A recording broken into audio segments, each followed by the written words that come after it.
And with us now is Dan Perry, International Affairs Analyst and former Middle East Editor at Associated Press in Tel Aviv. Thanks for joining us. I want to ask you, first of all, Jordan is the custodian of the Islamic Waqf at the Al-Aqsa Mosque. Shouldn't they be doing more to make sure that it is a prayer site and not a place where rioters can stockpile rocks and attack Israeli security and then retreat into the mosque, hoping to enjoy immunity inside? Well, you sort of answered your own question. I would agree that the site is being desecrated more by rioters than by the police trying to deal with the riots. Israel's Arab allies know the truth. They are uniformly intelligent people.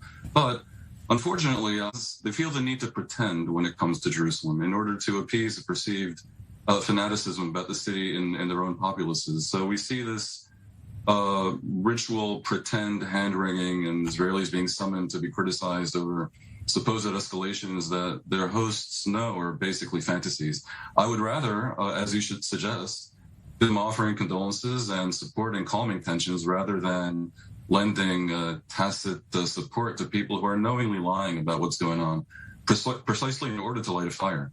I have to add, though, that Israel walks into this. Because the truth is that whenever Israel does something dumb, like preventing a gathering at the Damascus gate or allowing a fascist like Itamar Ben-Gvir to set up street offices in Arab neighborhoods precisely in order to light a fire, this does not cause Palestinian fanatics anguish. That's a pretense. Rather, it is a great gift that enables them to rile up the gullible who then go and risk their lives.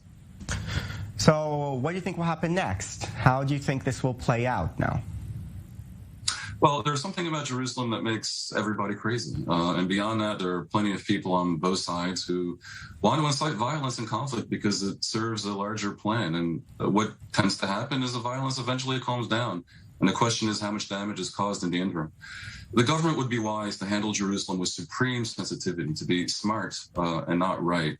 I would invite Muslim and Arab parties, Palestinians and outside Arabs both, into the decision-making process, and definitely the top leadership in Israel should keep its finger on the pulse and not allow local police commanders to take poorly conceived actions that can be presented as provocations and leveraged by fanatics. It has to be said, many Palestinians are prepared to believe inventions about what is supposedly happening in Al-Aqsa.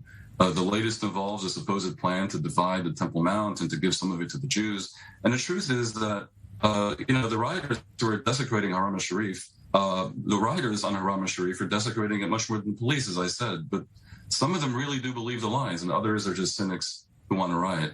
Israel needs to not allow escalation and to be mindful that a ham-handed approach on Jerusalem during Passover last year brought rockets from Gaza, Arab riots in Israeli cities, the loss of countless lives, and also a PR disaster. So I want to ask you, Dan, a phone call initiated by the Palestinian president, Mahmoud Abbas, with Vladimir Putin, Russian president, talking also about things that are happening in Ukraine. Can you explain what is behind that and what maybe Abbas was trying to achieve here? Well, Abbas studied in Moscow, and like so many people in the Middle East, he has a lot of respect, perhaps exaggerated respect for Vladimir Putin and his ability to move mountains. I think Abbas's main issue was to draw attention to how the world cares about Ukraine and supposedly doesn't care about Palestine. The idea that the world has double standards, and he's right. The world certainly does have double and even triple standards. The complex equation of interests and power politics doesn't play out the same for everyone, but maybe not in the way that Abu Mazen necessarily suggests. For example, the Palestinians have much more global support for independence than the more numerous and also more distinct Kurds or the Catalans or many others. The world pays a lot of attention to the Palestinians. It's true that Israel, a country that makes a significant positive contribution to global society, gets away with some unfortunate shenanigans in the West Bank, to put it very politely.